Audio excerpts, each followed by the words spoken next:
我係一定要食早餐嘅人。我哋飲早茶一般都係四大天王啦，蝦餃、燒賣、排骨、鳳爪。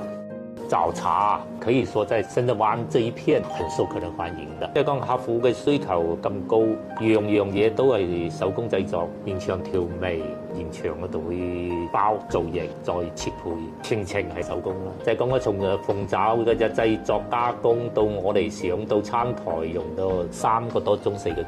我哋排骨咧，即係日日老新鮮嘅嗰啲豬嘅最靚嘅部位，比如話我朝早我就備咗2斤或者3斤，我就用3斤，冇隔夜嘅。第二日又係老新鮮嘅，就可以保持嗰個最靚嘅即係肉質同埋口味。如果唔係嘅話咧，就會有損我哋顧客嘅對我哋商家嘅一信心啊。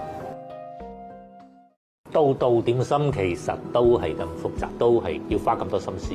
不能係簡簡單單一桌，實質你都蘊含咗師傅到好多個心智同埋技術嘅。客戶高興噶啦，企嚟就高興。所以我哋啲師傅做出嚟嘅產品咧有靈魂㗎。